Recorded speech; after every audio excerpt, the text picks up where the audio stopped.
जिस दिन घटना घटेगी पेपरों में आएगा, मीडिया में आएगा, लोग विरोध करेंगे, धरना प्रदर्शन करेंगे। लेकिन मुझे ऐसा लग रहा है कि कानून से ज़्यादा अब समाज में जागरूकता की आवश्यकता है।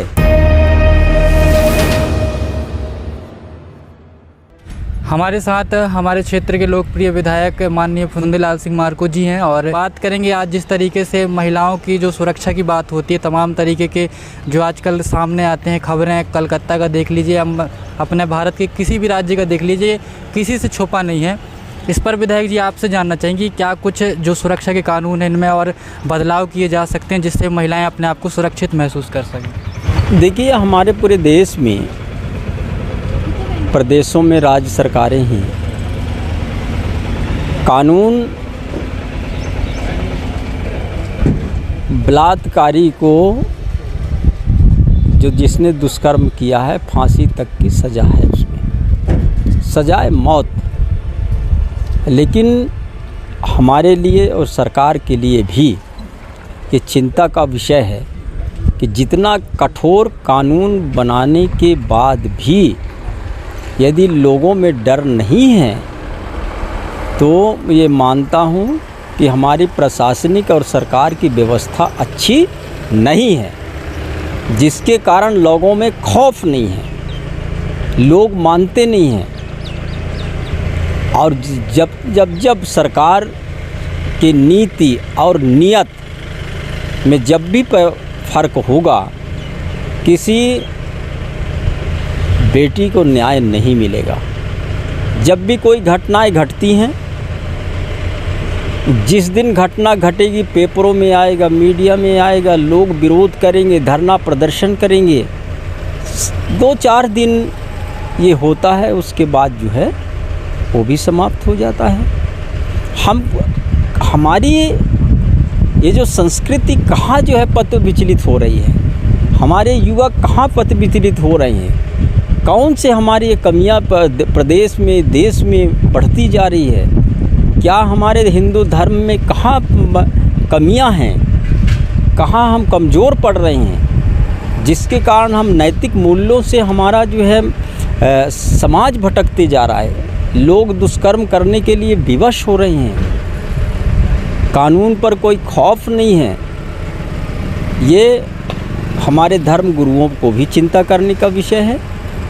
सरकार तो अपनी तरफ से कर रही है, लेकिन मुझे ऐसा लग रहा है कि कानून से ज़्यादा अब समाज में जागरूकता की आवश्यकता है।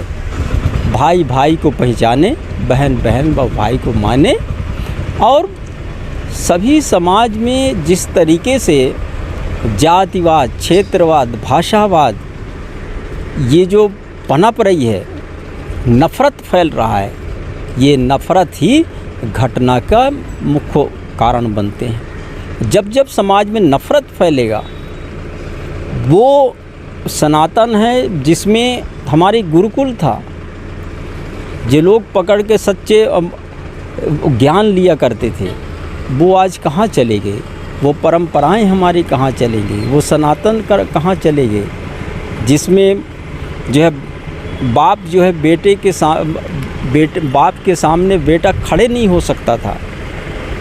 किसी भी जाति धर्म समुदाय का यदि वरिष्ठ है तो उसको आदर से हम सम्मान किया करते थे, दादा नाना काका करके। हमारा कोई वो नहीं है कि हमारा समाज का है इसलिए मैं नहीं, यदि मेरे समाज में कोई भी बुजुर्ग है उसको मेरे लिए आदरणीय था, उसको हम जो है आदर से संबोधित किया करते थे।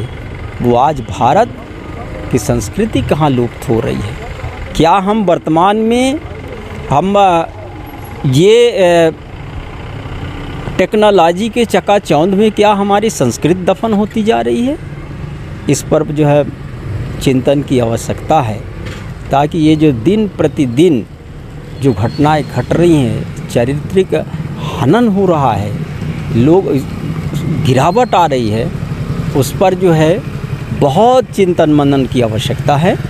और मैं मानता हूँ कि इसमें हमारे पूज्य धर्म गुरुओं का आज आवश्यकता है कि वो अपने दायित्वों का, अपने जिम्मेदारी का को वो संभालें लें, ताकि समाज में एक अच्छा वातावरण निर्मित हो, बेटी बेटी मेरी बने, भाई भाई बने, किसी भी समाज जाति धर्म का है, वो एक दूसरे से स्नेह हो, प्यार हो, मोहब्बत हो और एक दूसरे का सम्मान करें। जब ये भावना जागृति होगा तो मैं मानता हूँ कि कानून से ज़्यादा ताकतवर हमारी सामाजिक व्यवस्था सामने आएगा, वो मजबूत होगा। वो आज कहीं ना कहीं हम कमज़ोर हैं, जिसके कारण ये सारी चीज़ें हो रही हैं, जो बहुत चिंतनीय है, निंदनीय है और जितना कहें वो कम है। हम चाहते हैं कि कोई भी व्यक्ति जो कर रहा है, घटना कारित कर रहा है, किसी भी समाज धर्म वर्ग का हो, वो निंदा के योग है, घृणा के योग है और जो नहीं होना चाहिए। व्यक्ति को व्यक्ति की तरह जो है वातावरण करनी चाहिए। पशु और व्यक्ति में इसीलिए अंतर है।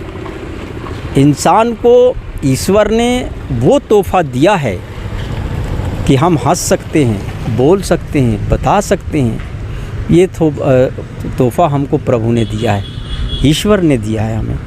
तो हम क्यों ना इस तोहफ़ा को घृणित क्यों करें, उसको दूषित क्यों करें। यदि ईश्वर ने मुझे इतना अच्छा तोहफ़ा दिया है कि मैं हंस सकता हूँ, मुस्कुरा सकता हूँ, बोल सकता हूँ, बता सकता हूँ, तो हमारा एक दूसरे से भाईचारा बनी रहनी चाहिए। जो तोहफ़ा मुझे ईश्वर ने दिया है, उस प्यार और मोहब्बत को एक दूसरे के दुख और सुख में बांट करके हम एक दूसरे को सहयोग करें, रचनात्मक, सहयोगात्मक और सकारात्मक एक दूसरे का मदद करें, ऐसा मैं मानता हूँ। और इससे समाज में एक नई जागृति आएगी और इसकी वर्तमान में अति आवश्यक है। जहाँ वर्तमान फेसबुक, व्हाट्सएप जैसे इलेक्ट्रॉनिक मीडिया या इलेक्ट्रॉनिक वस्तुओं पर जहाँ उपयोग कर रहे हैं, हम मानते हैं कि उसके साथ साथ हमारा साधन ये हो सकता है, सहायक बन सकते हैं, लेकिन जो समाज को अंदर से जो नींव जहाँ पड़नी चाहिए, आत्मविश्वास की कमी के कारण ये सारी चीज़ें, घटनाएं घट रही हैं। और उसमें जो भी हमारे आदरणीय महापुरुष हैं, उनकी आज समाज में अति आवश्यक है, महत्वपूर्ण भूमिका है, ताकि समाज को सत्संग के माध्यम से, प्रवचन के माध्यम से ज्ञान देने की जो विधि और परंपराएं हैं, वो समाज में ज़्यादा से ज़्यादा होनी चाहिए, ऐसा मैं मानता हूँ। धन्यवाद।